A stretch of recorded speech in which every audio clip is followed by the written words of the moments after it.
All right, just leaving the shop here. Hey everyone, so my name is Alex. I'm a small business owner. You can see shops right there back behind me, GT Games. I just wanted to talk real quickly on the Canada Post strike that's been going on and my perspective as a small business owner here in Canada. We're actually in Carleton Place, Ontario.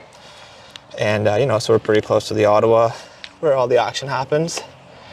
But anyway, so as you guys may know, the Canada Post service went on strike November 15th, which was just a couple of days ago. Today's Tuesday. We're about 5 days after the strike was initially initiated. And what that means is that all postal services are now down. They're not making any deliveries whatsoever. Most of the offices are closed as well. And everything's pretty much gone to a halt. Us as a small business, GT Games, we rely extremely heavily on the postal services. We are shipping anywhere from 50 to 100 packages a day, both using like the track shipping parcels through Canada Post to ship everything across Canada, as well as the letter mail, which is just like the economy letter mail untracked. We buy and sell a lot of trading cards and video games. So as you can imagine, literally all of our activity is almost done online. We're selling on our website, other sales channels, everything, right? Like over half, maybe 60% of our business is directly tied to online sales, which is just insane. I'm just walking around here downtown Carleton Place. Okay, so I wanted to talk a little bit about why they went on strike. Why did Canada Post go on strike? And it's the exact same stuff it's always been. They were on strike in 2011. They're also on strike again in 2018. Now it's 2024. They're on strike again. They want more wages. They want more money. They want an increase of scope to their benefits plans to cover fertility and gender affirming services. They want protection from tech changes. I'm not exactly sure what that means, but that doesn't really sound like something you'd have to go on strike for. What else is here? They want paid meal and rest periods. That gets me. That means that when they take a lunch break, they want to get paid while taking a lunch, which is kind of hilarious if you ask me.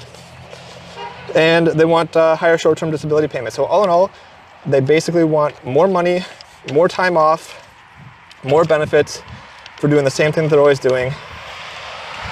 Yeah, the scope is changing. Our economy is changing. Things are moving in the right direction, or at least they were before this happened. Online and e-commerce are on the rise. Places like Amazon, us, everybody, thousands of businesses across Canada who are shipping things online. Activity of online is increasing. There's more volume of packages going through, but this is just wild. Next up, I want to let you know about the history. What's going on? Actually, you know what? Funny enough, I'm walking past the Canada Post right now. They are on strike. As you can see, Canada Post is on strike right now. So, anyways, Canada Post has been in losses for the last 4 years. They've lost about $3 billion since 2018. The business is in a steep decline towards bankruptcy. Everybody's just honking here at the protesters. So it's not good, right? They're now on strike, literally a month away from the holidays. It's been about 4 days. Nothing's being delivered by Canada Post anymore. There's tons of backlog that's just accruing that's going to have to get worked through and sifted through when the strike does eventually get lifted, literally a week before the holidays. So that's just fantastic. Probably one of the most profitable times for most businesses across Canada. Not only is it profitable, it's also relied on, right? People are planning their entire life around the Christmas time, holiday season rush to be able to budget for things, forecast for things, be able to pay payroll. All of this stuff is going to get affected now with the strike that's going on. For us specifically, I could give you a really good example. We have thousands and thousands of dollars worth of inventory for new products that were set to arrive at our store to be able to sell. Things that we had paid for from wholesalers a couple of weeks ago, and now is being held in limbo at some shipping depot by Canada Post We don't have that anymore. The money is out of the door. We might get it at some point whenever this gets lifted and everything goes back into process, back into the queue to get delivered. When's that going to be? There's not even a guarantee we're going to get it before Christmas anymore. So it's putting a really big strain on inventory coming in that we've already paid for, as well as the obvious of all of our shipments that can't go out. We've probably got 600 packages sitting in the back right now that can't go.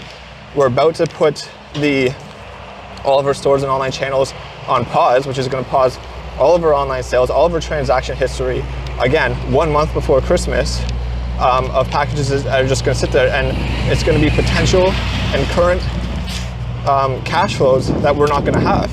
We've got 5 full-time staff members that all need to get paid, and there's going to be this huge strain on cash that's coming through, all for a strike, on an increase of wages and more time off.